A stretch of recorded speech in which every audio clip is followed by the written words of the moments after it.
Committee will come to order. Today we will receive testimony from the Honorable Randall Quarles, Federal Reserve Vice Chairman for Supervision, the Honorable Yelena McWilliams, Chairman of the FDIC, and the Honorable Rodney Hood, Chairman of the NCUA. Welcome to all of you.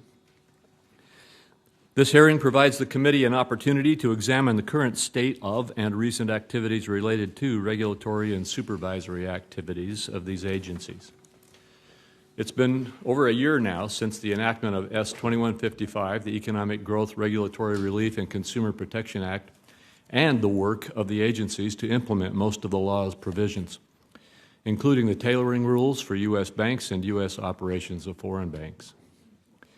Your agencies should also carefully review the existing supervisory frameworks and make any necessary adjustments to appropriately align them with the tailoring rules and requirements.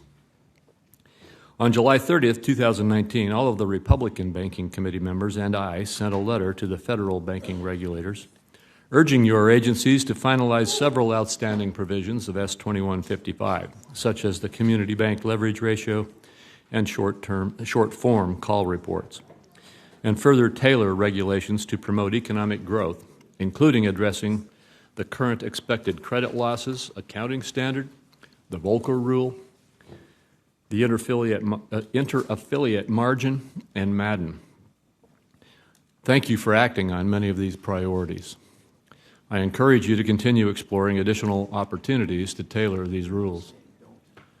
In that July letter, as well as an October 2018 letter to your agencies, several Banking Committee Republicans and I urged your agencies to revise the Volcker rule, including using your discretion granted by Congress to address the current covered funds overly broad definition.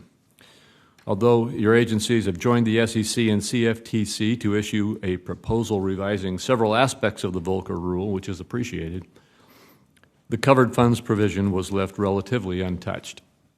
I encourage your agencies to take quick action to address the covered funds issue by revising the definition's overly broad application to venture capital, other long-term investments, and loan creation. Separately, in September, short-term borrowing rates spiked as a result of large corporate tax payment coming due and $300 billion in treasuries hitting the market, even in light of banks holding a surplus of cash at the Fed, currently around $1.4 trillion. In light of these events, banks could have stepped in to alleviate the volatility in those markets by lending some of the excess cash that they hold at the Fed. So why didn't they do that? Some have suggested that certain aspects of Fed supervision and regulations imposed after the 2008 financial crisis may have exacerbated this problem, specifically the treatment of cash versus treasuries. Although the Fed has taken some steps to address the issue in the short term by buying treasuries and lending funds, it's important that the Fed review the details of its current regulatory and supervisory regime for potential long-term fixes. Now, quickly turning to guidance, Senators Tillis, Perdue, Rounds, Kramer, and I wrote to the GAO in February asking for its legal opinion as to whether 3 Federal Reserve supervision and regulation letters constitute a rule under the Congressional Review Act. In its October response, GAO concluded that 2 of the letters, including one providing a new supervision framework for large financial institutions and another related to recovery planning, are rules under the CRA and are required to be submitted to Congress for review. During the Banking Committee's April hearing on this very issue, I urged your agencies to follow the CRA and submit all rules to Congress, even if they have not gone through a formal notice and comment rulemaking, to continue providing more clarity about the applicability of guidance. I encourage the federal banking regulators to take a more deliberate approach going forward and take any necessary steps to rectify informal guidance that has not been submitted to Congress. In January 2019, the NCUA announced the portion of regulations that would be reviewed as a part of the process through which the agency re-examines all of its existing regulations every 3 years. The comment period for that review process has since closed, and I look forward to learning more about the regulatory recommendations provided to the NCUA and the roadmap for actions going forward. Finally, the Banking Committee has been exploring digital currencies over the last few Congresses, especially in light of the recent development of the Libra digital currency started by Facebook. In July, I asked Federal Reserve Chairman Powell about his understanding of and the Fed's role in the project. Although Chairman Powell noted that the Fed has set up a working group to focus on Libra and is in contact with other regulatory agencies, he also said that there is not any one agency that can stand up and have oversight over this. Given its scope, regulators across the globe continue to evaluate Libra, its potential impact in the marketplace, and consider appropriate, necessary regulatory responses. It seems that digital currencies are inevitable, and the U.S. needs to lead by providing clear rules of the road. During this hearing, I look forward to learning more about the status of addressing the overly broad covered funds definitions in the Volcker Rule, especially with respect to long-term investments, how the agencies are thinking through the recent turmoil in the repo market and what adjustments may be appropriate for a long-term fix, whether the supervisory framework that applies to banks currently needs to be updated and better reflect the changes made in the tailoring rules, and how the agencies are thinking about the Libra project, digital currencies, including what the U.S. regulatory framework what the U.S. regulatory framework merits consideration to balance innovation and protect users and privacy. I thank each of you for your willingness to join the committee today to discuss your agency's regulatory and supervisory activities on these important issues. Senator Brown. Thank you, Mr. Chairman. Welcome to the three regulators here. I want to start by noting that typically when we have financial regulators testify, the controller of the currency is also here. Mr. Otting had a conflict today. I believe him. He's expected to announce changes to the Community Reinvestment Act shortly, changes that the civil rights community and others are very concerned about. I share those concerns. I expect that we will have him up before this committee, Mr. Chairman, to talk about this proposal and other activities at the OCC. So, good. Thanks. We all saw how Wall Street's financial schemes hurt regular people when they blow up in bankers' faces like they did 11 years ago. You all saw the devastation of the crisis, whether you were a staffer in the Senate, whether you were serving at the agency you now lead, or whether you were at a private equity firm after a stint at Treasury, you had a front row seat. You can argue about or discuss responsibility. We can talk about that later. That's why I'm concerned about the collective amnesia you all appear to have as you make changes in bank rules, changes that allow Wall Street to go back to its old tricks that I fear will again cost Americans their jobs, their homes, their life savings, and wreak the kind of devastation in neighborhoods like mine in Cleveland the next time that complicated bets blow up in bankers' faces. But what is sometimes harder to see are the schemes that hurt families and the economy even when they work exactly the way Wall Street intended them to work. My state is the setting of one of those Wall Street schemes. 12 years ago, just before the financial crisis, a giant private equity firm bought a nursing home company based in Toledo, Ohio, that operated facilities nationwide. Soon that nursing home company was being strangled by debt from risky leverage loans. It laid off hundreds of staff. It let its patients suffer under negligent, horrifying conditions. According to the Washington Post, staffing cuts meant there weren't enough nurses to respond to patients. Health code violations rose dramatically. In Pennsylvania, a patient broke her hip and crashed to the floor when a single staffer tried to do a two-person job and move her on his own. Patients faced other living conditions that no human being should have to endure, waiting in soiled clothing and dirty beds for help that was never going to come. And all the while, that Wall Street private equity firm was extracting more and more profits. Last year, the nursing home company went bankrupt. That didn't stop the private equity firm from making huge profits on their investment. That's what happens when leverage loans and collateralized loan obligations and leverage buyouts work as designed by Wall Street. Wall Street extracts the profits out of the company, the rest of us, workers, patients, family, and communities pay for it. Today, Wall Street looks for profits anywhere it can find them. These schemes squeeze money out of every part of the economy. It's not only healthcare. It may be a hospital in Philadelphia, Pennsylvania, or it may be a hospital in Massillon, Ohio. But it's also manufactured home communities in Iowa, and I have seen some of those where private equity came in and raised the rent 50%, and people are captive, having to live there at much higher rent that they didn't expect. It's manufactured home communities in New Hampshire also, not just harming individual families, but entire communities. Imagine how bad it will be if these complex financial transactions blow up like the subprime mortgages did in 2008. This is just one of so many challenges working families face. We got a report this week showing that almost half of American workers are stuck in low-wage jobs. 1 of 4 families spend more than half their income on rent and utilities. I know people sing about this economy, but think of this 10-year economy where growth has actually declined a bit in the last couple of years. But think about that. Almost half of American workers are stuck in low-wage jobs. 1 in 4 families spend more than half their income in rent and utilities. And you know what that means. If one thing goes bad in their lives, they lose their home. 40% of Americans are so short on cash they'd be forced to borrow money to cover a $400 expense. Those are the people the 3 of you work for. You don't work for this president. You don't work for Wall Street. You don't work for the banks. You work in part for the half the population that can't come up with 40% of the population that can't come up with $400. More and more families have to borrow just to get by. Credit card debt, student loan debt, mortgage debt, all higher than before the crisis. Wall Street squeezes more out of every one of their paychecks, adding to their billions.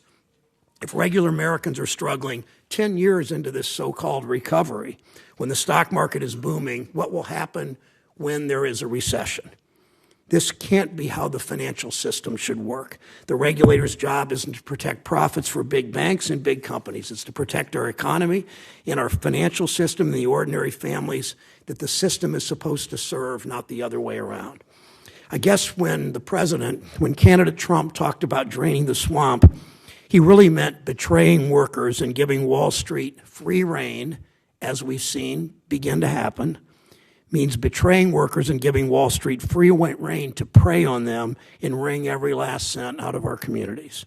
The president uses his phony populism, racism, anti-Semitism, anti-immigrant slander to divide us, to distract us from the ways he and his hand-picked cronies have betrayed working families and left them struggling more than ever. It's not how a democracy should function. I'm deeply worried that if you, as the regulators, don't stand up for workers and our families, so many in our community, in our economy, so much in our economy and our democracy is at risk.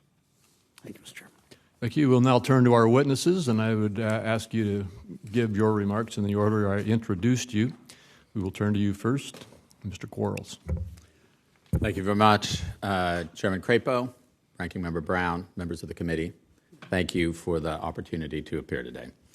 My colleagues and I join you on the cusp of a significant and shared milestone, which is the full and faithful implementation of Congress's efforts to improve financial regulation in the form of the Economic Growth, Regulatory Relief, and Consumer Protection Act.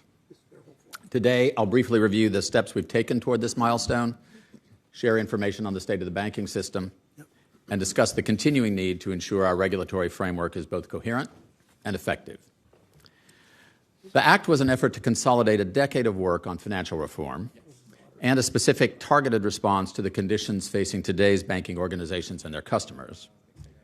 It was also rooted, however, in long-standing congressional practice of reviewing the work done in the immediate aftermath of a crisis, of addressing any gaps, and of ensuring that public and private resources go towards their best and most efficient use.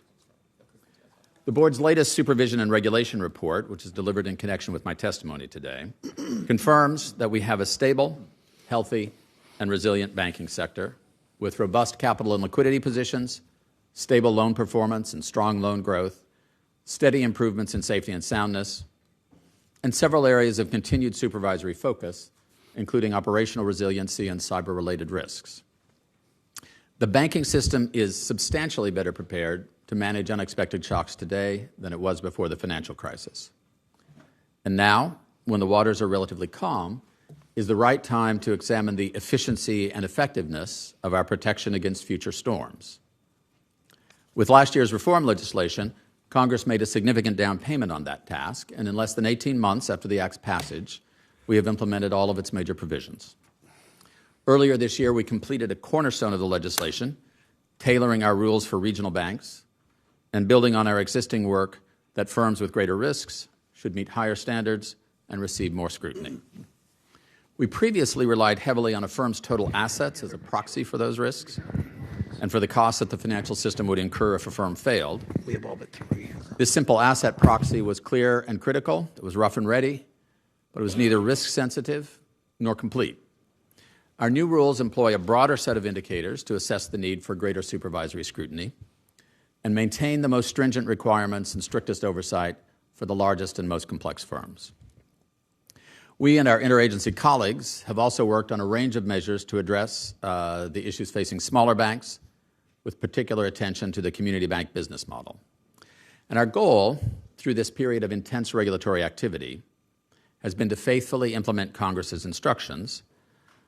But those instructions also speak to a broader need, and one central to our ongoing work, which is to ensure that our regulatory regime is not only simple and efficient and transparent, but also coherent and effective. Financial regulation, like any area of policy, is a product of history.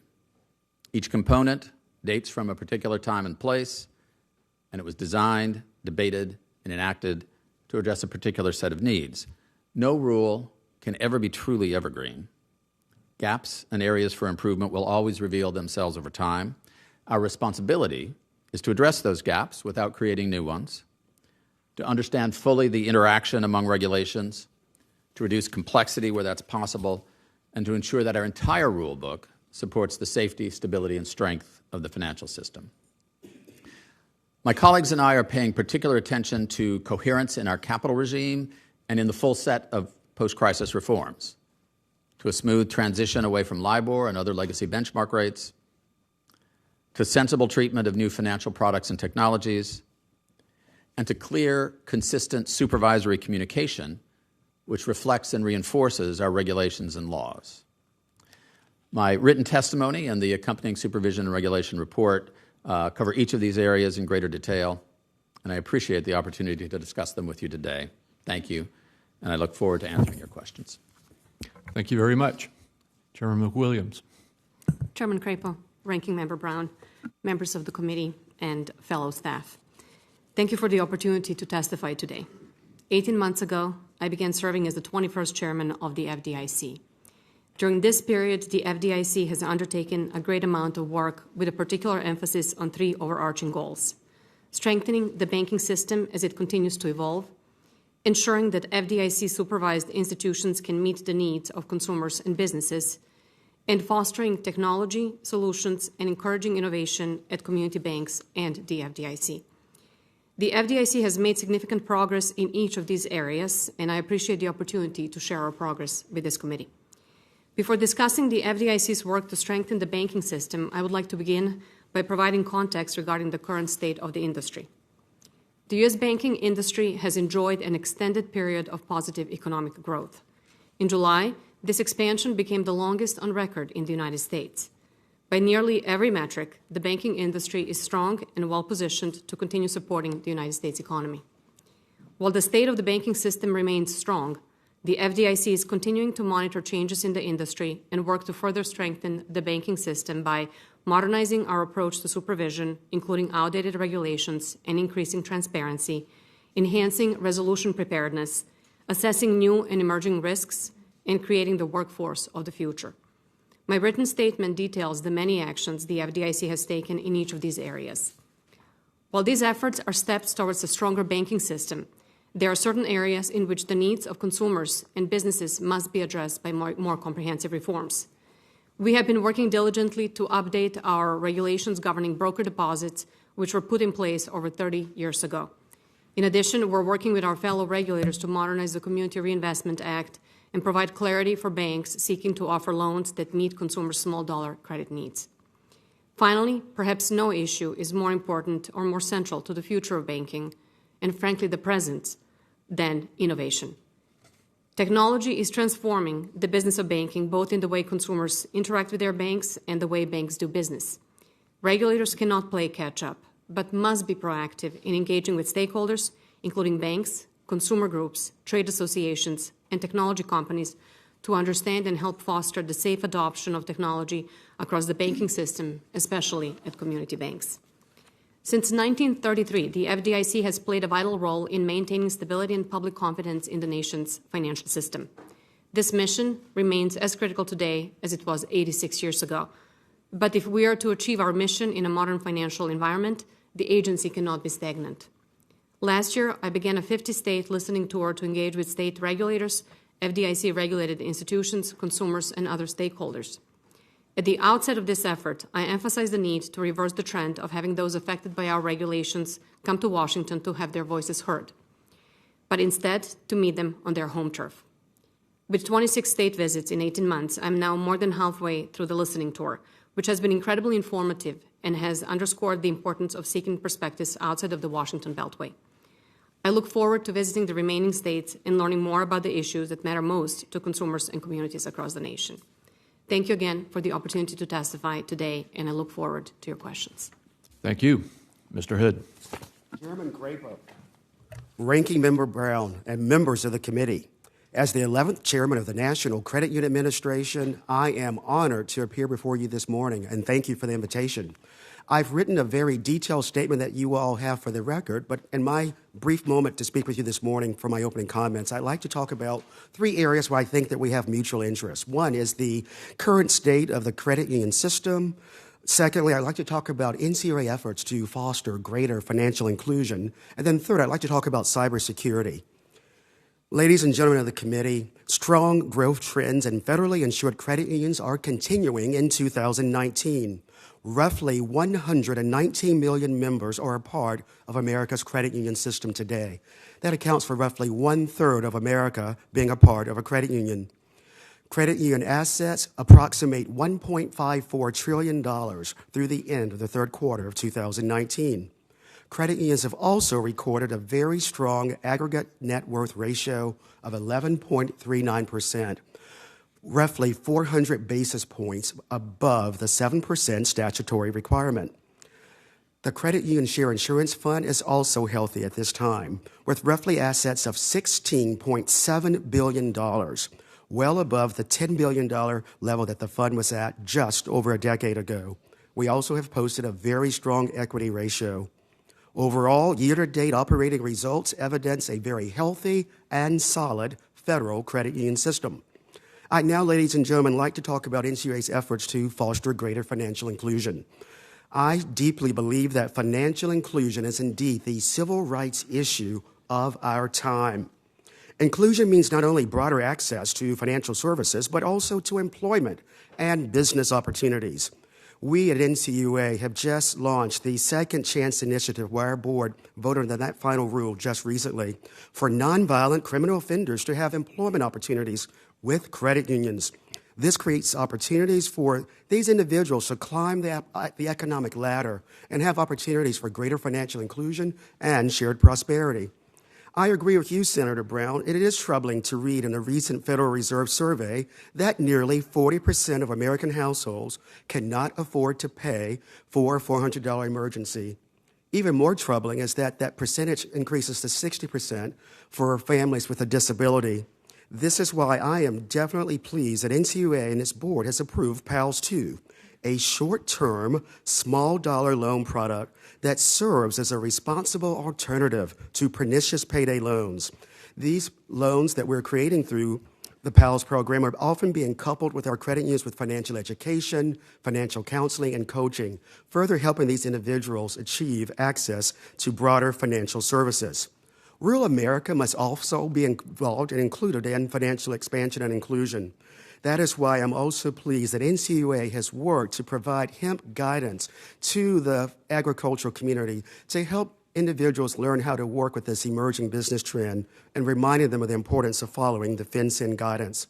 Also, we recently provided regulatory relief regarding the commercial real estate appraisal rule, increasing that appraisal requirement from $250,000 to $1 million in response to some of the rural communities not being able to get appraisals done in a timely manner. Third, I'd like to focus on cybersecurity. Cybersecurity is a high priority for my chairmanship. Cyber attacks are indeed an acute threat that we as regulators must combat and face every day. I care about this issue so passionately that I have appointed a senior advisor to advise me and the industry on how do we, in the credit union industry, safeguard our defense mechanisms and really go through extra efforts to protect member-owner data. This individual who is spearheading this effort is also providing cybersecurity training and outreach to assist our small credit unions, also utilizing new tools to better assist our examiners on looking at the levels of preparation of cybersecurity preparedness in our credit unions, and also working in concert with some of the other federal regulators here today. In closing, I would like to inform the committee that we are very grateful and appreciative of the work that you all did in passing Senate Bill 2155. I'm also pleased to report that NCUA has met all of the provisions that pertain to credit unions and especially the actions that we could take unilaterally.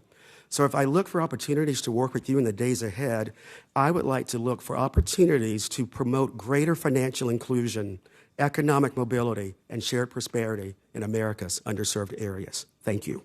Thank you very much, Mr. Hood. And as I begin my questions, I've got a lot of them, more than we'll be able to cover in my 5 minutes. So I ask you, first of all, you should expect to get some written questions from me following the hearing. But secondly, I ask you to be as precise as you can in your responses. The first one is to Chairman Quarles and Chairman McWilliams, and I hope it'll just require a yes answer quickly. It's on the covered funds issue, and I just wanted to ask if each of you, yes, got it already, if each of you just commit that you'll respond and resolve this issue quickly. Yes. Yes. All right, thank you. We've got a good start there. Chairman McWilliams, on Madden. You indicated when the Madden decision came down that it has interjected certain uncertainty, significant uncertainty, into the secondary markets for loan sales in the Second Circuit and raises safety and security concerns. How does the FDIC's proposal address the confusion around the valid when made doctrine and support safety and soundness? Thank you for that question. The FDIC's proposal basically does not change since the framework we had before Madden. Since 1828, there was a Supreme Court precedent that basically said when a loan is not, if a loan is not usurious when made, nothing subsequently makes that loan usurious. This Congress gave the national bank status that privilege as well in 1865, and then 115 years later in 1918. We got at the FDIC, we got the same opportunity to implement that into our statute. So we have had a long existing guidance implementing basically exactly that. It's the so-called valid when made doctrine that the court in Madden frankly ignored. They ignored almost 200 years of both regulatory and legal history. And so we were compelled to provide clarity, restating what we have had in place since 1980, frankly, at the FDIC, and our proposal does not change anything that we have had since 1980. The concern with Madden is that there are going to be implications for the secondary market that are frankly going to undermine safety and stability of the system and the soundness of our banks. If banks are unable to sell loans in the secondary market and have the sanctity of the contract carry over, there's going to be a disruption in the ability of the banks to basically be able to offload those loans if they need liquidity at a time of stress. And it's something that we, from the regulatory perspective, are quite concerned about. All right, thank you, and I appreciate your attention to this. Thank you. Mr. Hood, this summer you publicly stated that the NCUA board intends to release a proposed rule to allow subordinated debt to be counted as regulatory capital for a broad range of credit unions by the end of the year. Can you provide the committee with a quick update on your progress on this rulemaking? Yes, thank you for that question, Senator Crapo. This has proven to be a very complex issue, so we are still working diligently on the proposal because we really want to get it right. I really am, though, delighted that our aggregate net worth ratio for credit unions to date is about 11.39%, so we really do have a strong capital position now and I want to introduce other tools to further buttress that level of capital. But right now, we are still studying it and making sure we get a proposal right before we give it to stakeholders for comment. All right, thank you, and I appreciate your attention to this as well. Yes, sir. And finally, Mr. Quarles, we don't have nearly enough time left to get into this issue as deeply as I would like to, but I want to talk about digital currencies. I understand that you are basically the lead at the Fed on dealing with our other regulators around the globe and working with others as they look at Libra and, frankly, at the digital currency issue, correct? Yeah, the G20 has given the Financial Stability Board the task of considering the stablecoin issue, and as I chair the Financial Stability Board, that's my responsibility, yes. Well, I'm very concerned. The Libra issue and Facebook presents one set of issues. Issues, but the digital currency issue is much broader, as I see it. And one of the big concerns I have is that the potential for digital currencies based on blockchain technology could ultimately undermine the role of the U.S. dollar in global markets. Do you share that concern?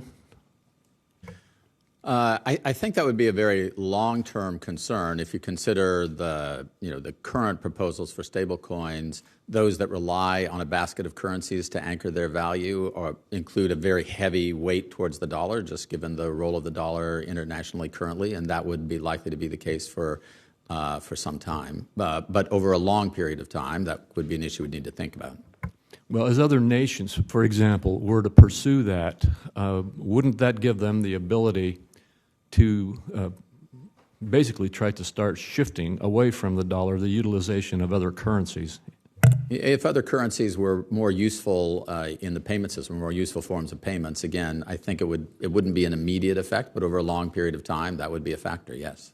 All right, well, thank you. My time's up. I got a lot more I want to talk with you about this, so both in conversation as well as in questions, I'll get further information to you on that. This is something I think we need to take a really deep dive on and rapidly. So thank you. And Senator I'm hoping, Brown. Mr. Chairman, we can get a second round, too. Sure. Okay. Thank you. The private equity firm I mentioned in my opening statement, Mr. Quarles, is the one that cut staff at nursing homes and endangered documentation of endangering patients is your former employee, the Carlyle Group. You were a partner when this was happening, so I have to assume you're aware of it as Carlyle reaped huge profits from this. Do you think a system that allowed the Carlyle Group to load up a company with debt and extract management fees and cut corners and put patients at risk is a good system?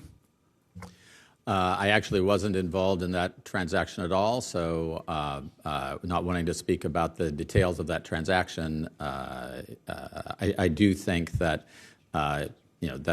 it's important that we have a system where private equity is bringing benefits to the companies it invests in and not otherwise. Wait, not otherwise, meaning if they're not bringing benefits, they should not be allowed to do it? What do you mean, not otherwise? We should have a system that creates incentives so that investors are improving the companies that they invest in. So even though I heard your involvement in the Bush administration, you didn't seem to be too responsible for the economy imploding in those years, and now you're saying you were at Carlyle. The Carlyle Group benefited financially to a great deal in its takeover of that company and Manor Care in Toledo. So I guess I'd ask this then: what steps do you take now then at the Fed to rein in risks and make sure financial companies are investing in the real economy and creating jobs rather than this financialization and making reckless bets that hurt families? Safety and soundness of the financial system is the responsibility of the Fed. That's an element of our supervision and examination of firms, and I think an appropriate element.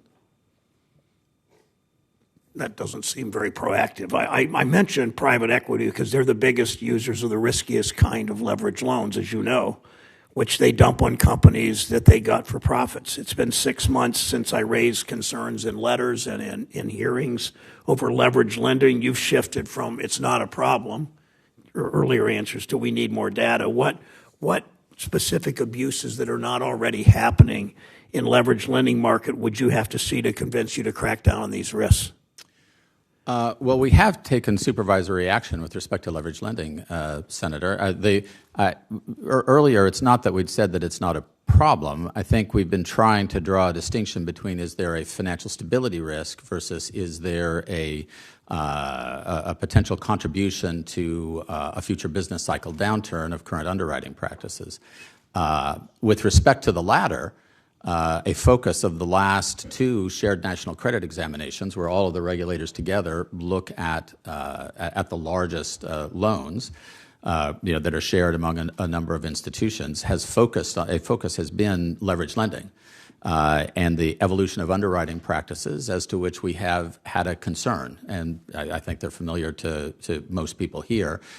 In the first cycle, we indicated which of those practices we had concerns about, and then in the second cycle, if they were continuing, we took appropriate supervisory action against the firms that were underwriting leveraged loans in this fashion. Yeah, I guess, Mr. Quarles, because of the background of you and other regulators, because of your experience prior to these jobs and your general support for Wall Street, I just don't share in the confidence that you're going to proactively do something about this. I mean, I understand you say if it's risk to the financial system, to the stability, that's one thing, but it's obviously more than that. Let me shift to Chairman Hood, if I could, for a moment. The NCUA is an independent federal agency, right? Yes, sir. Independent, okay. Do you agree that you, as chair of the NCUA, must act without control or influence from the White House? I am deeply committed, sir, to maintaining NCUA's independence as a regulator. From the White House? As an independent regulatory agency, it's my duty to uphold that. Including from the White House? I am committed to ensure that NCUA is an independent agency. You don't want to say yes to that. Okay, I get it. I sent you a letter in October because I was concerned about the photo ops you were doing with President Trump at the White House at his golf course. Then I got this letter from your office this past Tuesday. Can you tell me who you were posing with in those pictures? In the first picture that you sent to us? I'm sorry. You have the picture right there. Can you tell us? It's a letter you sent us as a peculiar, perhaps, but a response. I'm not sure if the letter is supposed to be a response to my concerns or not. So who could you identify the people in that picture? Oh, there are a number. These are speaking engagements. What I sent you, Senator Brown, was a listing of my activities in my first 6 months of meeting with stakeholders to talk about credit union issues, to foster greater financial inclusion and shared prosperity. There's a picture of me being sworn in, it looks like, with one of the leaders of the SBA. And then my swearing in was conducted by the Vice President of the United States. But those are pictures of showing stakeholder engagement. But then I also provided activities of the 7 months of activities where we have kept America's credit unions safe and sound. And the letter was meant to be an opportunity to meet with you to talk about regulatory accomplishments as well as any other issues you'd like to discuss.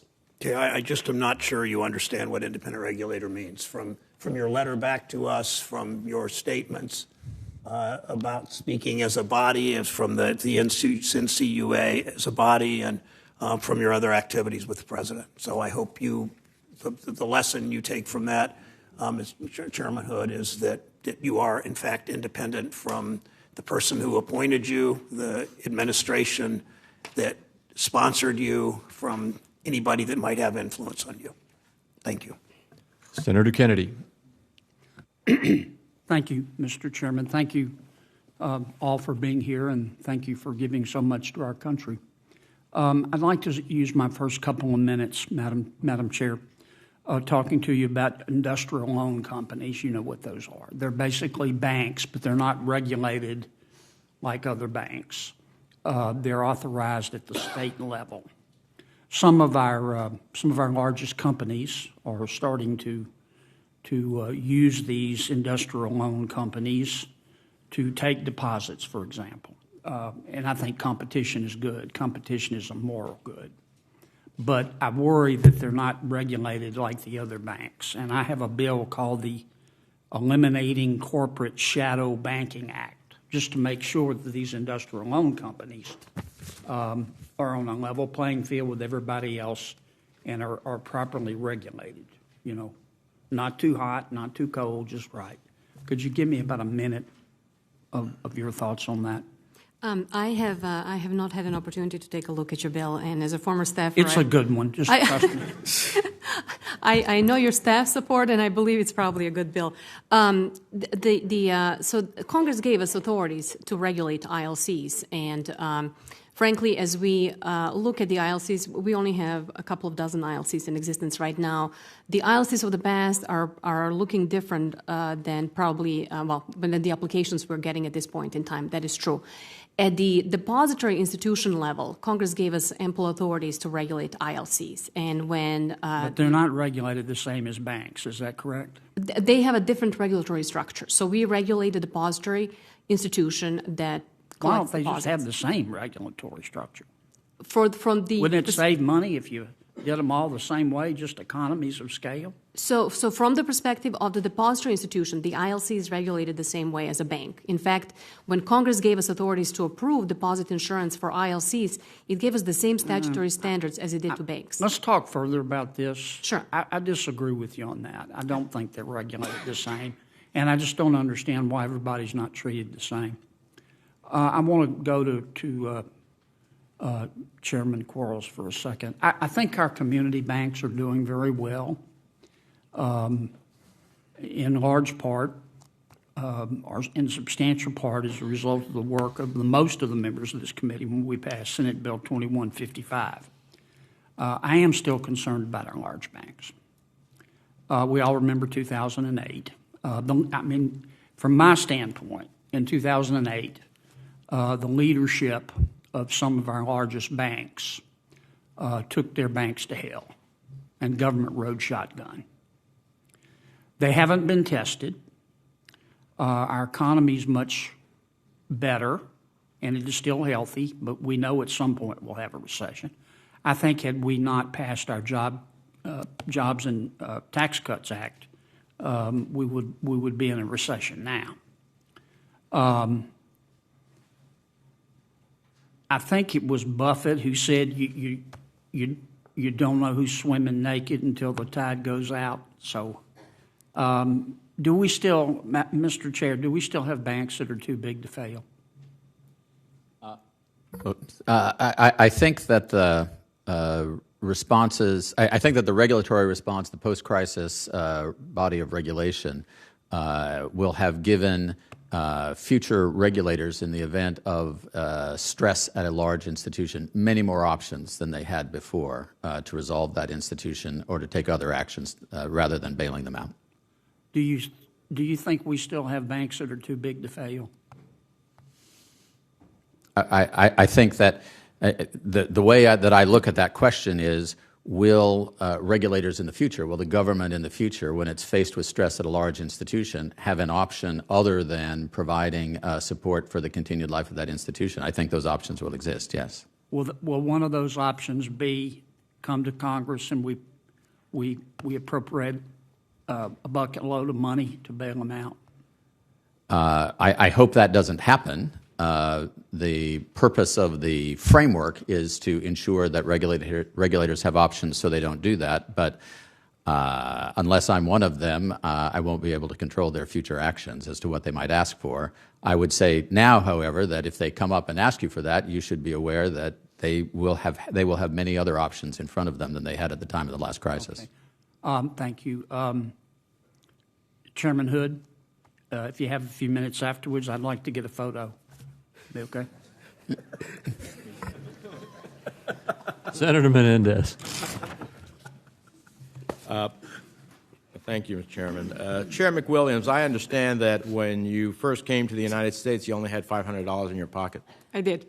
And you used that $500 to open a checking account and, importantly, get a secured credit card. You stated that, quote, with each swipe of that credit card, I felt more integrated into the very fiber of American society, close quote. So do banks get CRA credit for offering a secured credit card? I have to actually go, to tell you the truth, the question is not that, the answer is not that simple. You have to go through a complex formula to figure out what qualifies and not under the CRA. Well, let me share with you that according to the Government Accountability Office, banks that offer secured credit cards designed to establish or rebuild credit histories receive credit under the CRA. So what we have here is a real-life example of someone benefiting from the CRA. You yourself said that this secured credit card opened up, quote, a world of opportunities for you.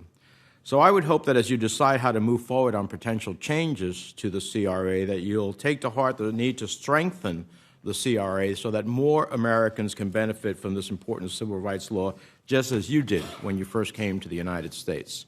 So let me relay one concern I have with how things are going. Recently, Politico reported that the FDIC could give the smaller banks it regulates the choice of opting into this new OCC-led CRA regulatory framework or continuing to be examined under the current system.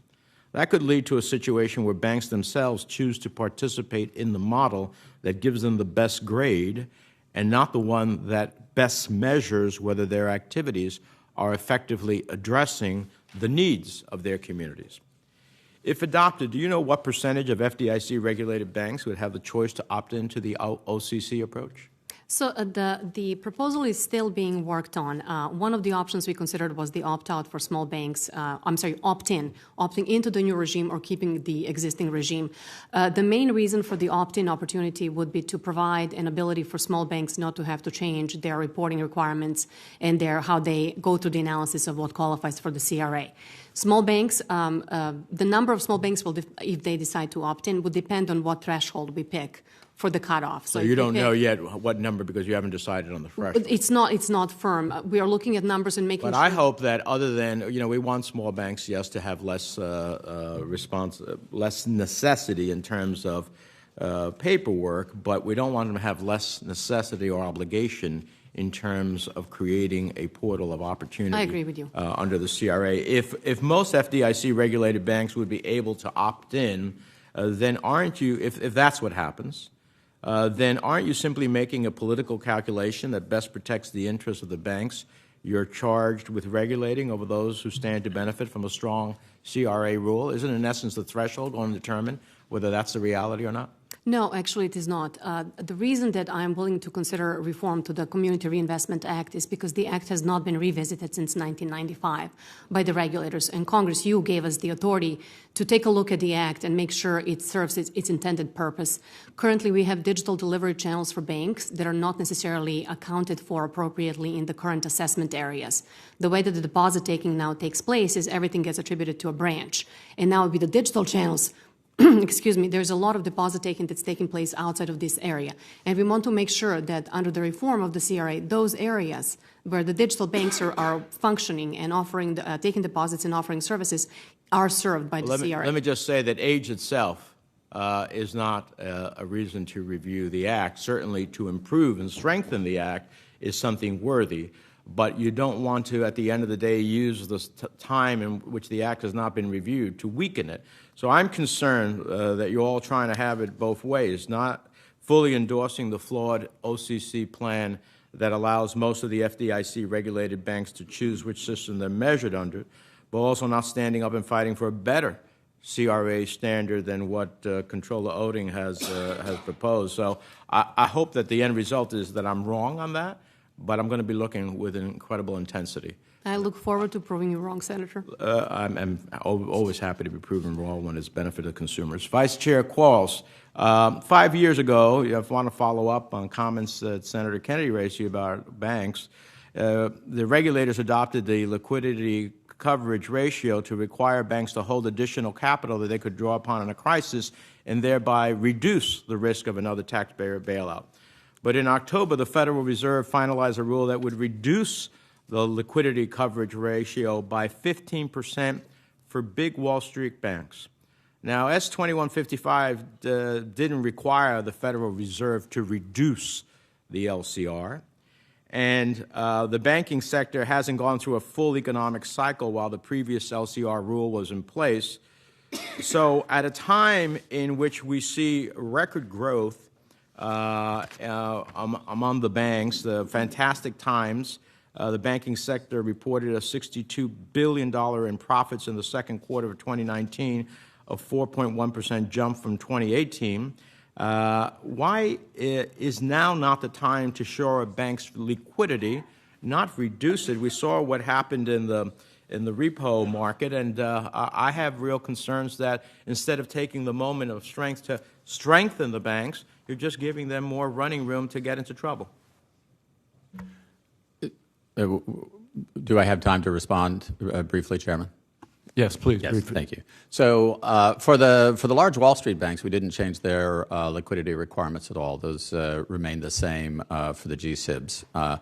S2155 did include, while it gave specific instructions for tailoring under 250, there was also a mandate, a shall, that we would tailor for all institutions. And so for regional banks, not the large Wall Street banks, but below that, we tailored their liquidity requirements, and then it goes down so that there are lower liquidity requirements for firms that pose even less risk to the financial sector. So the concept of tailoring, and I think the instruction in S2155 was to evaluate the risks that different categories of institutions pose to the financial sector, and then tailor for each of those categories of institutions. It's not a dramatic reduction in liquidity. That's still, all of those institutions still have much more liquidity than they had before the crisis, and I don't think it's and the largest institutions, the Wall Street banks, still have every bit of the coverage under the LCR that they did before 2155. Well, I hope we don't have to revisit what we did in the Great Recession and then remind you of your comments that instead of strengthening the liquidity reserves, we actually weakened them. Senator Tillis. Thank you, Mr. Chairman. Mr. Hood, it's great to see somebody that hails from my neck of the woods in North Carolina. I want to thank you for the work you've done on affordable housing long before you got into your current post, and it was all that work you did for the community that made me proud to have you a member of the Board of Governors. You were given back to a great educational institution. Thank you. You do great work. I've got a picture with you, but I'd be proud to have another one. Mr. Quarles and Chair McWilliams. I get to go first. First, I want to thank you all for the work and the progress that we're making on inter-affiliate margin. It's going to free up, I think, almost $50 billion in capital. It's a long time coming. Somebody's going to have to work hard to make that a partisan issue, since that's something that's been in place under Democrat and Republican administrations in the past. So thank you for that. I want to go on to the Community Reinvestment Act and the update. And specifically, I know that the OCC has taken the lead. Also, I should also say I'm looking forward to the work on the Volcker rule. I'm trying to get this done and stay within my time, so I'm talking fast.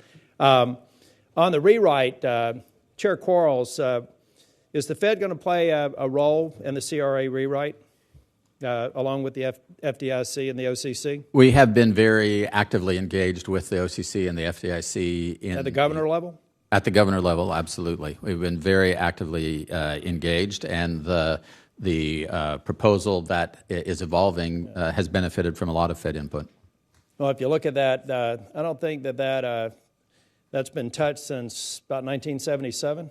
Is that about right? No, I'm That's sorry. when the It's law about passed. 30 years. About 30 95. years. Mm-hmm. So I was young back then. So hopefully we can take into account this thing, the internet's come on board, online banking, a number of other changes in the banking system, that hopefully we can modernize it. And I look forward to what you all do there. Chair McWilliams, I wanted to ask you a question. We've got, you in particular took a fairly aggressive posture in going through and looking at all the clutter, guidances, one-off advisory letters, secret memos, facts that have long been used to regulate and supervise banks. Can you give me an idea of where we go from here? When I took the office of chairman at the FDIC, I frankly thought that we can do our supervision in a more transparent and accountable manner. And quite often we look at the regulations and instructions we give to companies, and I have been surprised in how many ways we communicate with the companies, our regulated entities, and not always make that a standard for everybody.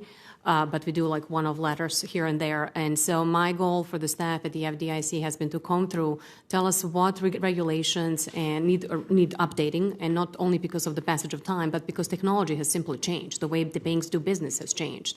and also to take a look at, are we transparent and uniform in our application of the laws? And to the extent that we're not, or that we have done things that are one-offs, I believe there's an opportunity for us to, apply the good sunshine policy and go public, solicit public comment, and move forward with rulemakings and guidances that are applicable to everybody, and so people have a clear roadmap as to how to do business. Well, I appreciate the very thoughtful and assertive approach that you've used there. I think that it's a model that a number of regulatory agencies, even outside of the banking space, should take note of, because it's a way that we can take needless burdens off of business and put that back into making houses more affordable, making banking more affordable, and making the private sector grow. Vice Chairman Quarles, you were testifying at on the House side yesterday, and I believe you were asked about the concerns the private sector system could have in discriminatory pricing for the payment system. The private sector has made a commitment in writing to have flat pricing. If the Fed is concerned about discriminatory pricing that would disadvantage smaller banks, why has the Fed refused to make the same commitment to flat pricing for the FedNow platform? And why does that make sense? As you know, Senator, the Federal Reserve, when we, in connection with standing up operations in the payment system, is required by law to recover our costs. And I think as the proposal evolves and as we continue to develop the faster payment system that we have committed to undertake, we'll have a better sense of exactly what will be required in order to recover all of those costs. And at that time, we'll be able to evaluate what the pricing will be. Thank you. Yield back 3 seconds. Thank you. Senator Warner. Thank you, Mr. Chairman. Great to see the witnesses. Vice Chairman Quarles, I'm going to start with you again and pick up on some of the line of questioning about CRA. I think you've been quoted as saying you feel like the CRA is a little formulaic and ossified, and I tend to agree that it's 1995. I don't think we've taken a major look at how we need to be modernized. I am concerned, as I think other colleagues are, that with the notion that the OCC and the FDIC would move forward on a regulation without the Fed's impact, and I think that would be a huge mistake. Could we leave a series of the community out? Yesterday, during the House Financial Services Committee, you were asked a question, but I don't think I got at least my review of the question, I didn't get a full answer about whether you feel like you would will be proceeding and will be participating in the OCC's modernization efforts. I mean, and I wish Comptroller Otting was here, where he basically said he thought the Fed was not going to be involved. So for the record and for my colleagues, can you clear up whether you intend to have the Fed involved in this much-needed reform process? Well, this is a continuing effort to look at CRA modernization. There's agreement among all the agencies, as well as everyone who considers the issue, community groups, the banks, I think among many here, that CRA, that the implementation of the Community Reinvestment Act can be improved given evolution in the banking industry and given, as I've said, kind of the ossification of practice over time. The Federal Reserve is committed to that and has been working together with the other agencies as part of this process. Now, the issue that's immediately at hand is when will a notice of proposed rulemaking come out, but that is an interim step to any final rule. At the outset of the process, the OCC went forward independently of both the FDIC and the Fed with an advanced notice of proposed rulemaking. We all benefited from the information that they received. The Fed also had a broad information gathering process at all of our reserve banks at the same time as that advanced notice of proposed rulemaking was happening. The FDIC had its separate process. And all of that has come into now the consideration of the notice of proposed rulemaking. So while it isn't, while it hasn't 100% been decided yet whether at this next step, the notice of proposed rulemaking, all three agencies will go together, or some may go separately. In the same way as that first step was done separately by each of the agencies, but it was all part of a joint process, I wouldn't draw too much from if that is, again, one or two agencies going separately on the notice of proposed rulemaking, because we will continue to be working together on trying to get to a final rule, and my expectation is still that when we get to that final rule, it will be all three agencies together. It will be, because, obviously if we have OCC, FDIC, you guys not involved, we're ending up with a new set of rules and regulations that will cover 80% of the market, but not the very critical component that you guys cover. We're not going to be able to bring that consistency, modernization, and what I think very, very important role that CRA plays. So completely agree. I'm going to take your answer as yes, you guys will be involved. There will not be a hodgepodge of rules.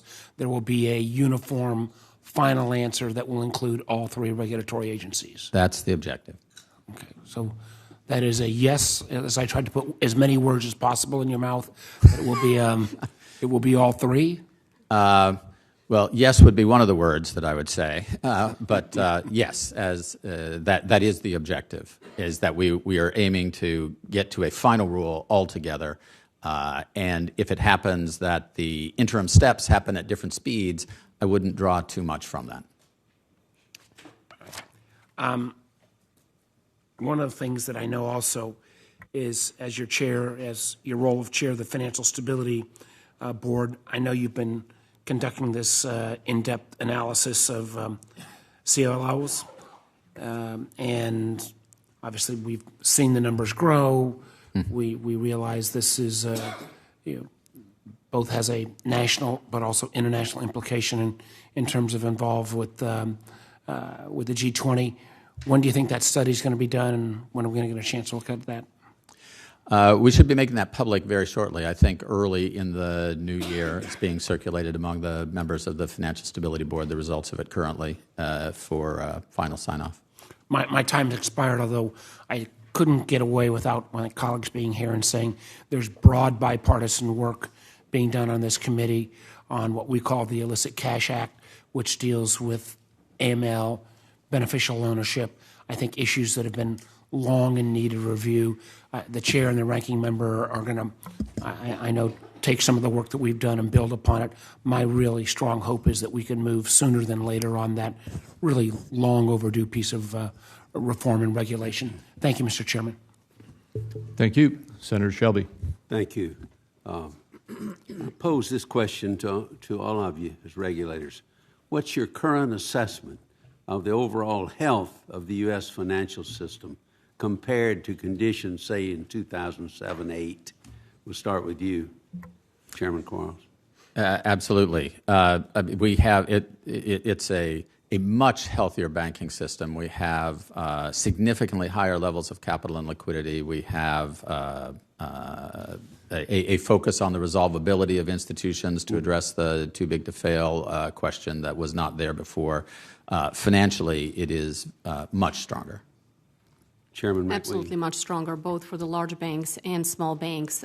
In the meantime, the regulators have put in a number of capital and liquidity rules on these banks, and the capital levels are at a healthier level than they were, much healthier level than they were before the crisis. Sure. And What the about credit the union credit? system- What about the credit union? Yes, Senator Shelby, the credit union system is strong and robust. I mentioned a lot of that in the opening remarks. Capital now is at 11.39%, far beyond the 7% capital requirement.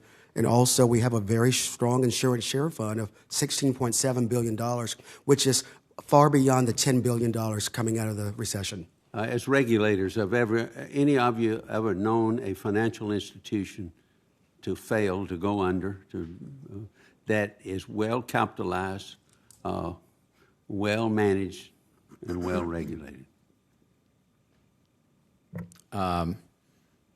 With respect to, it would be difficult for it to fail if it were well capitalized, absolutely. Well capitalized is important to the health of a situation. Also, liquidity, access to being liquid at times, right, too. Exactly. Ms. McWilliams. Nothing comes to mind. Nothing comes to mind at the moment. So there's no substitute for capital, in a sense, when something's under stress or liquidity. Is that right? Capital is key, although it is a useful factor of the post-crisis framework that we also focus on liquidity. But we do have that focus now on liquidity, and the two together are key. Would you say that the overall health of our banking system is as good as you've known it in the last 20 years or more? I would go farther and say I think my career has lasted for about 35 years, and it's as good as it has been during that entire time. Better, much better. You agree? I agree, and I'm fortunate to be the chairman of the FDIC at this time. Well, I commend all of you for trying to keep it that way, too. Vice Chairman Quarles, how do we maintain simplicity in financial regulation, considering that the scope and complexity has just grown so much? How do you balance that? Well, so I think, for all the points that you've just raised, because we have such a resilient and strong financial sector now, we have the benefit to take some time and to look at the overall structure of regulation and to determine where we can make it simpler and more efficient while still maintaining that resilience.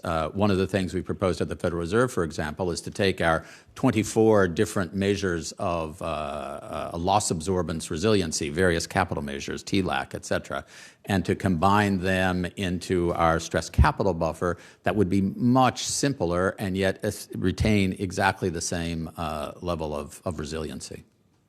Ms. McWilliams, you have a comment on that? I think it's important that we are able to maintain the level of liquidity and capital that functions well for the market and the financial stability overall. There is always a balance. It's a seesaw of how much capital and liquidity do you need versus how much should you release in the economy to ensure that the economy is stable, because in the end, if the economy is not stable, these banks are not going to be stable. So there is a symbiotic relationship, and we're constantly monitoring the levels at which these banks need to be in terms of capital and liquidity. And to your prior question, I would add that it's capital, liquidity, and management. I believe good management is key to success of a bank. You have a comment, sir? I was just going to say I agree with Chairwoman McWilliams wholeheartedly. It's about balancing capital with liquidity. Balance sheet management is key. Thank you for what you do. Thank you, Mr. Chairman. Thank you. Senator Schatz. Thank you, Mr. Chairman. Thank you all for being here. Vice Chair Quarles, at the last oversight hearing, we talked about the financial risks caused by climate change, and we discussed the prospect of the Fed joining the group of now 42 central bankers and regulators thinking about and working on accurately accounting for the risks related to climate change. Do you have any updates on that? Thank you, Senator. As we discussed, as I think I mentioned at that last hearing, we have been exploring. I wanted us to explore joining the Network for Greening the Financial System for a variety of reasons under their charter that requires some adjustments in order for us to join as an observer. But we are continuing to discuss with them how that can be done. In the meantime, we have attended meetings, sort of auditing the class before formally registering with the NGFS, and I think that's entirely appropriate. Is there a time frame? They have a meeting, their annual general meeting, or the equivalent of an annual general meeting in April, which is when they would be able to address some of these governance issues, if they are able to address them. So I think it's over that time. But what I would stress is that in the meantime, we are engaged with them, involved in attending working groups, et cetera. The UK regulator recently issued guidance that recommends steps that banks take to demonstrate that they are taking climate risks seriously. They are encouraged to assign a senior manager the responsibility for managing climate risks and to demonstrate in writing how the firm's risk management practices address climate risks. Are you asking banks to do anything similar? And if yes, could you elucidate? If not, why not? So we do ask banks that are exposed to severe weather events, which can be generated by climate change, to account for us, their risk management practices around that. And as you know, we continue to do a lot of research on the effect of climate change on the financial sector as to how that's likely to evolve. And as we continue to learn from that, we incorporate that into our supervisory practices. We've also been very closely engaged. I was just in London a couple of weeks ago talking with them about how they are looking at climate change regulation and supervision. The challenge, I think, for both investors and for firms is that it's not yet apples to apples, right, in terms of how the disclosures go, because everyone's puzzling through it, including the Fed, including the Network for the Greening of the Financial System. And so I think as soon as possible, for the sake of investors having clarity across the market, we're going to need some kind of common instrument to understand, and I think that's got to come from you, because companies, firms, investors are all trying to figure out how to account for climate financial risk, but they're all doing it in unique ways, which makes it super difficult if you're an investor to figure out who's accounting for it accurately and how to compare one investment opportunity from the other. Yeah, I think that I think that those are very good points. One of the things at the Financial Stability Board that we have done was a process that was begun before I began to chair the Financial Stability Board, but that I re-upped when I took over the chairmanship, is this TCFD, which is which is under the aegis of the Financial Stability Board. Private sector companies are encouraged to think about what climate change risks they may face, and then to disclose what how they are addressing them if they see them. And we are learning from that. We'll be able to learn from that. I think we'll be able to take that information and see, okay, well, are there best practices? Is there a common thread that we're beginning to see out of all of this that will be helpful to everyone? But you agree that at some point we're going to need a common platform. Well, I think that would be useful. I don't know. At the moment, I don't know either what the forum would be or certainly what the content would be of that common platform, because, as you note, all of this is in pretty early stages. Even the Bank of England, which is the Bank of England, I would say, and the Dutch Central Bank are probably sort of the most committed or have done the most thinking or farthest along in their thinking about this. And even both of them are really at quite early stages as to concretely how you would address this. And you'd need something concrete in order to have a common platform. Thank you. Senator Cortez Masto. Thank you. Vice Chairman Quarles, let me start with you, and thank you for visiting with me earlier. We know that Russia government continues to attack our nation with a divisive and inaccurate propaganda in order to weaken Western democracies. And I know just this morning the U.S. and the U.K. law enforcement officials announced charges against 2 Russians allegedly responsible for what DOJ deemed 2 of the worst computer hacking and bank fraud schemes of the past decade. The Treasury Department's Office of Foreign Assets Control announced sanctions against the gang, these 2 that they dubbed Evil Corporation, that's the name of that the 2 have taken on, led by one of the Russians who also provides direct assistance to the Russian government's malicious cyber efforts, highlighting the Russian government's enlistment of cyber criminals for its own malicious purposes. So I guess my question to you is, if Russia does not stop these attacks on our nation, should we work with our allies to ban Russian financial institutions from using the SWIFT interbank payment system? I would say I have not given any thought to that question of whether that would be an appropriate remedy. We do, in our enforcement practices at the Fed with respect to financial institutions and the abuse of the financial system, we do work closely with the Department of Justice. Frequently, Department of Justice actions arise from referrals from us of things that we see with respect to the financial system. So That's something that the issue is something that we're heavily engaged with, but I'd be happy to talk with you more about that concept. I would appreciate that. I know it just broke this morning, so thank you. And then just for purposes of a follow-up on the chairman's conversation with digital currency, this is also something I'm very, very interested in as well. Can you just talk a little bit about what you are doing in this space right now, or what you anticipate looking at when it comes to digital currency, if anything?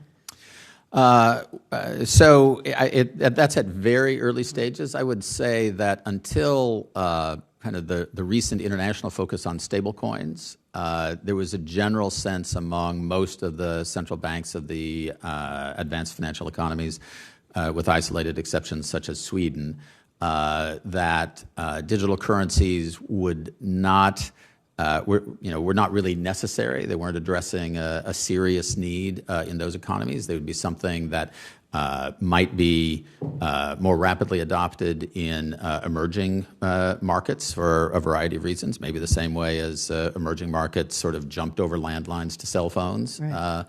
But that we would, however, since the focus on stablecoins, we have geared up a process to think through the issues. There are a lot of issues, some of them technological, some of them having to do with monetary policy, some of them having to do with other types of regulatory policy that would have to be worked through, international coordination with respect to it.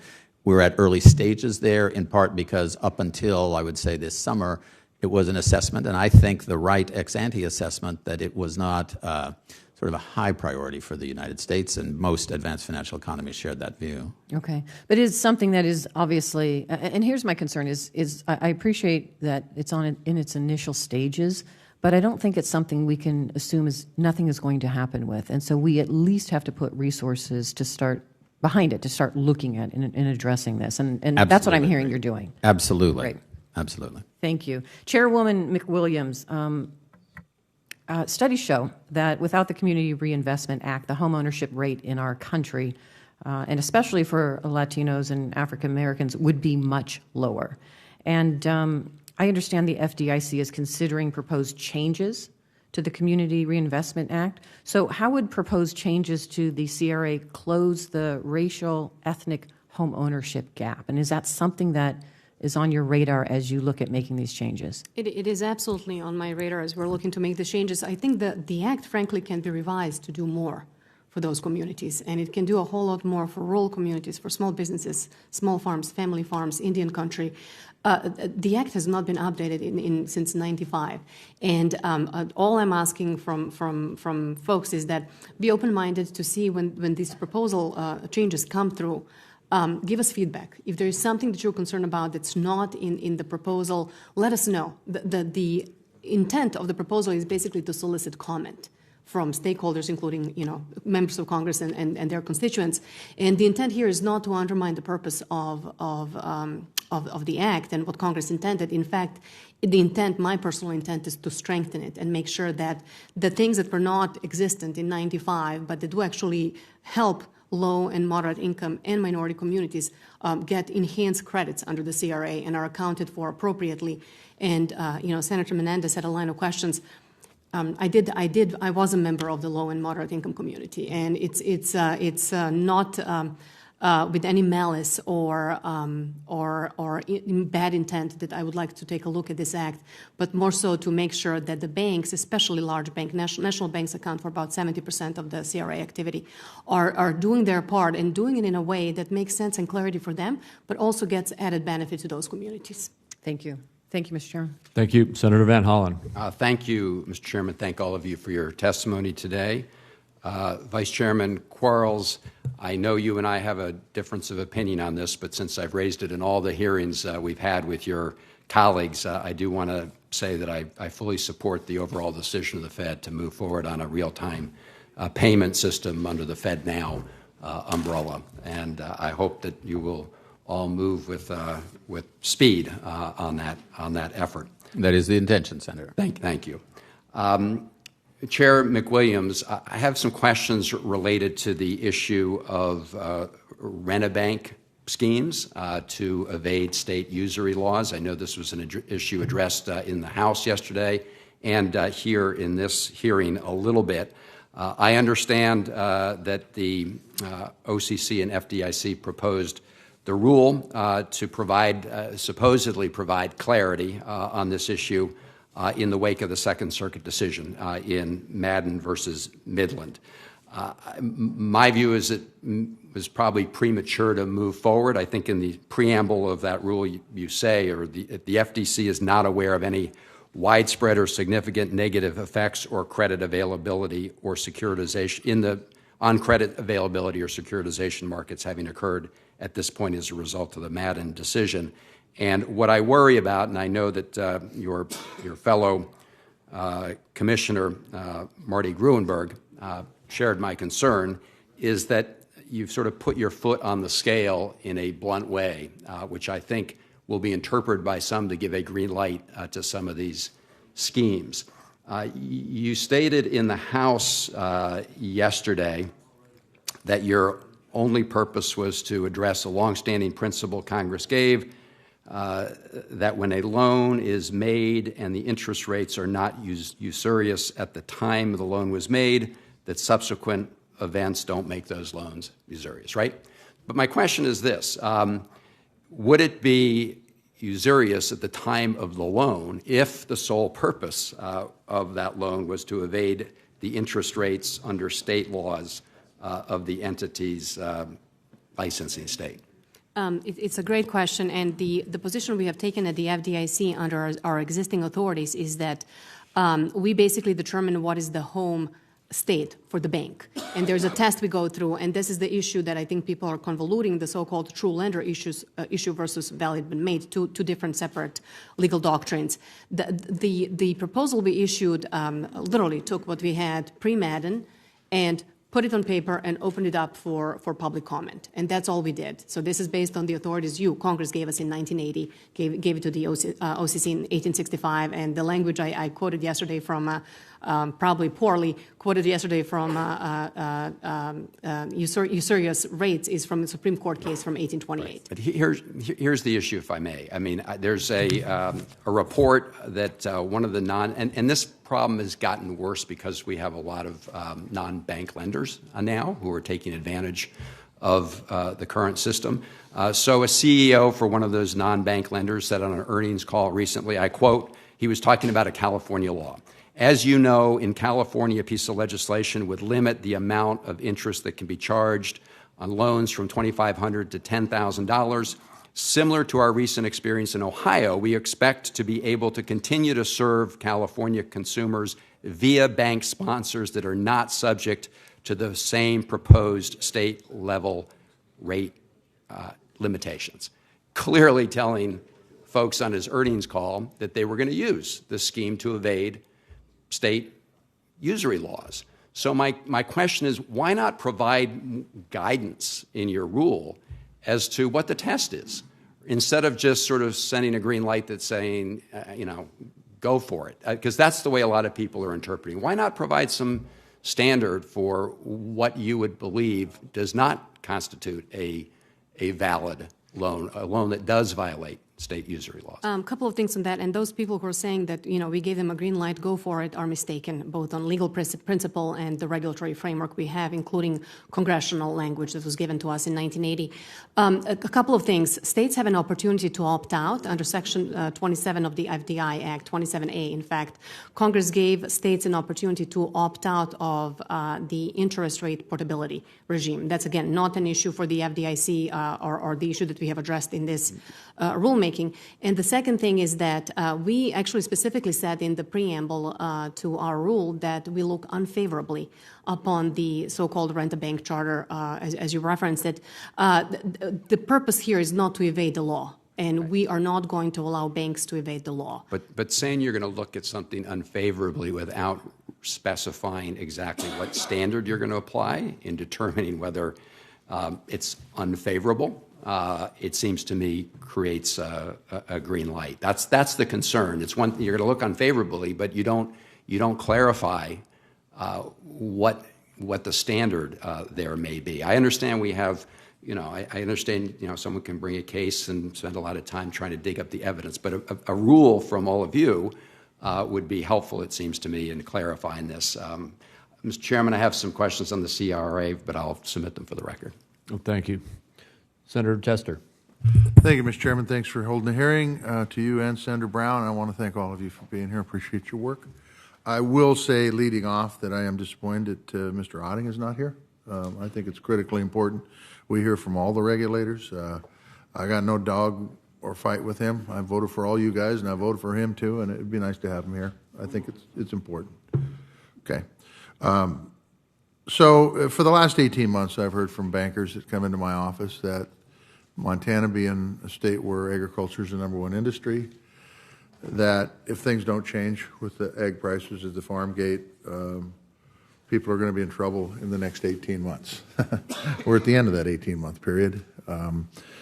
And we still see egg commodity prices in the tank. We still see these silly trade wars going on that I don't think are going to end up doing anything different than we had to begin with, but that's just a sidebar. That's not your problem. But what is a problem for us and you is the fact that there are farms right now, and I say this is just a matter of fact, that have been in families for generations and generations and generations. It's more than a job. It's part of who they are as human beings. And they're going to go broke, and the banks are not going to be able to do much about it. But I do want to pose the question to you, what can they do about it? I mean, when the prices are down and your collateral goes down because land prices go down with the commodity prices if they stayed down for a period of time, is there anything that the banks can do and still remain viable in times where the prices are at lows? I've been in the business for 42 years. If you want to use inflation adjusted, they are way, way, way lower than they've ever been. Any ideas? Who wants to speak first? And by the way, Rodney doesn't have to respond to this because I don't think it's in his bailiwick, but if you want to, you can. Go ahead. But I mean, obviously, what you're describing is a serious issue. It's one that we do give a lot of thought to at the Federal Reserve. As I think most of you know, I come from the West. I come from an agricultural family. That's something that it's something that I think about personally a lot as well. We have at the Federal Reserve a long history, a lot of experience with the cyclicality of the agricultural economy and the special problems that raises for agricultural banks. We have examiners that are, specially focused on those issues. We stand ready to work with banks that are working with their borrowers during periods. So it's a different sort of response than if we had a bank that had a non-agricultural borrower, different history, different industry, that might be in the same financial position. Just as a matter of risk management, a different response might be appropriate. And so we do have a lot of experience with that. As you've identified, the situation is as bad as it has ever been, and obviously, if it goes on long enough, the institution will be required to take the steps that it needs to in order to recover on the loan. But we do not require agricultural banks to do that without any sort of consideration of the circumstances, and again, with a lot of long experience in how to handle that cyclicality. Okay. Do you want to comment? I have a couple of things I think I can add to the discussion. We do quarterly banking profile where we collect call report data from banks on a quarterly basis, and we have seen a modest decline in the agricultural sector, and some of these ag businesses and farmland businesses have gone from net depositors to net borrowers. Right. And as we look at that, we looked at what can be done, what can we do, and our examiners are instructed to encourage banks to do workouts. They're in conformance with the safety and soundness standards. But also, I think there's an opportunity for us under the existing framework that Congress gave us in the Community Reinvestment Act to do a little bit more, provide more credit for the investments that go to small farms, family farms, rural areas, small businesses, Indian country. So there's more we can do, I think, frankly, for farmers through the CRA, and that has been one of my instructions to staff as we're considering proposals. Right. So what I'm really concerned about here moving forward is just the whole viability of our food system. Yeah. And family farm agriculture is the basis to, that. And as we cut bigger checks and farmers become more dependent on the federal government, which I don't think any of them want to do. And we can talk about socialism all we want, but that's socialism. And that's just not healthy. And that's not, you have to deal with the results of poorly thought out trade wars. But the fact of the matter is when it comes to losing the farm, it's a big deal. I've got some questions that I want to introduce, to give to the record on affordable housing, because I think it's one of the biggest barriers we have in this country today. And there's a lot of stuff going on, but I would love to get your opinion on what we can do to make affordable housing more available across the board, because it's a big issue in urban areas, it's a big issue in rural areas too. Thank you, Mr. Chairman. Thank you. And before we wrap up, Senator Brown is asked to have another 5 minutes for questions. Thank you.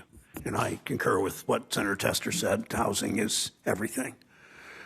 This is a question about for Vice Chair Quarles and for Chair McWilliams, if I could.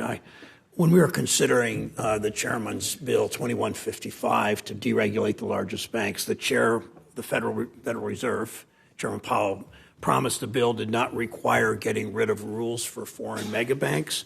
Your agencies then loosened the rules on foreign banks anyway, including on bad actors like Deutsche Bank, which is, by all indications, President Trump's ATM.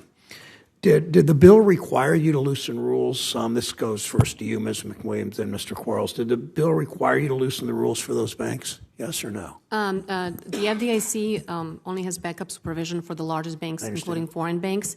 What I have instructed staff is to look at different capital and liquidity rules that cross-reference sections that are referenced in S2155, and to the extent that the agency rely on say, the authorities in Section 165, this would be with the Federal Reserve, on those rulemakings to tell me if there's an opportunity to, or a mandate to amend those rules as well.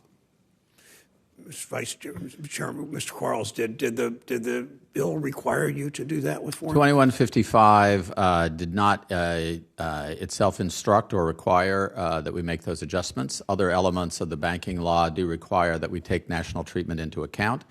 But in taking into account, that doesn't mean that the frameworks will be the same, and they are not identical. There are some material differences between the two frameworks for domestic and foreign banks, although, again, in accordance with the law, we have tried to ensure that it is, that we do take national treatment into account with respect to those frameworks. I think a lot of us were surprised by that action, especially after Chairman Powell said to a number of us personally and said to the committee that. Let me follow up. One of my Republican colleagues asked about too big to fail, and again to the two of you, Ms. McWilliams and Mr. Quarles.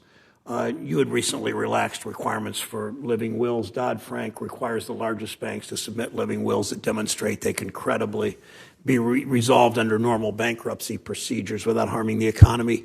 Do you believe, start with you, Mr. Quarles, do you believe that every bank holding company in the U.S., even Bank of America, J.P. Morgan, Chase, Citi, can be resolved in an ordinary bankruptcy without harming the economy? I think that the honest answer to that has to be similar to the answer that I gave to Senator Kennedy earlier, which is I believe that there are many more options for the resolution even of the largest institutions than existed before. I think that the work that's been done on resolvability has been useful. I think that it could be possible. They are complex institutions, and the situation in which that issue would arise in the future is difficult to describe precisely. And so I wouldn't want to say that you would always be able to do it, but I think we're closer to be able to doing it, much closer than we were before. Ms. McWilliams? Bankruptcy is a preferred route. Actually, it's a statutory mandate as well. We have to consider bankruptcy first. Congress gave us additional authorities in Title II of Dodd-Frank through the Orderly Liquidation Authority and a fund I never hope to use, and I never want to use the Orderly Liquidation Fund to resolve these large banks. But generally, bankruptcy would be our preferred route, and we have engaged with a number of bankruptcy judges in understanding exactly how that would be done and could be done for some of these large entities. Thank you, both of you. The point was, the law was to make, a decade ago, was to make giant banks simpler and smaller so they could move through and they could go through an orderly bankruptcy. The point wasn't to make bankruptcy more complicated or special for mega banks. And I mean, we're seeing not only the biggest banks, even bigger than before the crisis. Your agencies just approved another big merger. The merger creates a bank twice as large as Washington Mutual was at that time when it caused the biggest loss to the deposit insurance fund in history. And I think we need to be cautious. And One last statement, Mr. President, Mr. Chairman. I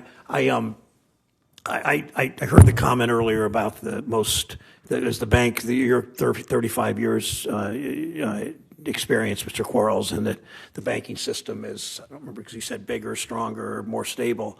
It's certainly more profitable, but the more profitable should not be the measure of any of our work. The measure should be the safety and soundness of the financial system with all that means. And as you continue to move towards less regulation, it's hard to believe it's making it stronger.